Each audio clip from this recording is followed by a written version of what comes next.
Hey there, creative friends. This is Katie. Just wanted to give you a real quick screencast because I've got a couple questions about how to download some of the materials for our presentation tomorrow. Um, what I did was opened up my Google Drive. I used the link to access my PowerPoint resource pack.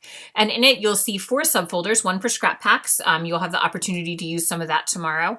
Journaling cards, these are just yours for playing around with at another time.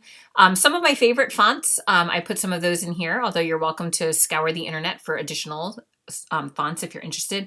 And alphabets, these are image file letters. I like to use these for, if I just want to have a bold number 1 or a bold number 3 if I'm doing like a bullet point thing. So I put a couple of my favorites in there for you to play around with.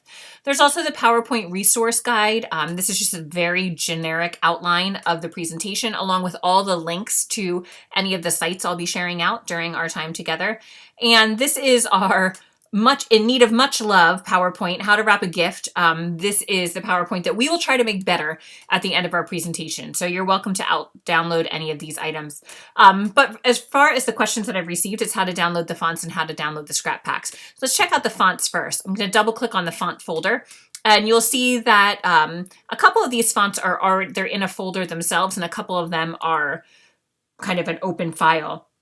Let's go with the open files first. The one, I have Pilot, Little Snorlax, Geneseo, Cash Currency. You'll see that all of these have a .ttf extension. So that means it is a file for a font. So it's a font file. And if I click on that TTF, you'll get a little bit of a preview of what that font might look like. So you can see the text sample up here. If you scroll down, you can see what each of the letters are. I kind of like these. They look like they were cut out, but then they look like they're doodled on the inside. So a couple ways that you can do that. If you're in the preview screen, obviously you would just choose the download arrow.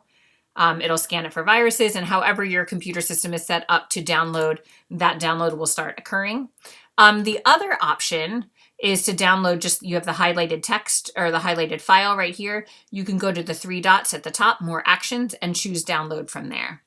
If you want to download, say, St. Nicholas, a lovely little Christmassy font, and you open up that folder, if the folder options have a lot of things inside it, there's an install text, a license, the README, I never README. But again, right now you'll see the image, the TTF file, and that's what you want. You can click on that.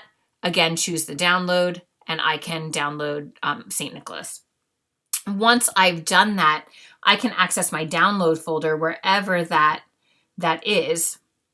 So for my system, my downloads show up in a separate folder. And here you can see Cash Currency, one of the ones that I downloaded. If I double click on that, generally another screen will pop up. Now this is on my Mac. And I can click install font on my PC. When I double click, it just automatically goes into my font book. So it's a super easy process. The computer takes care of it no matter what system you are using. So let's back up in here, back to our PowerPoint resource pack, and let's check out how to do the scrap pack, because the issue with the scrap pack is, do I have to download every single file within the scrap pack, or can I do the whole file at a time? Again, like you did before, you might want to preview what's in them.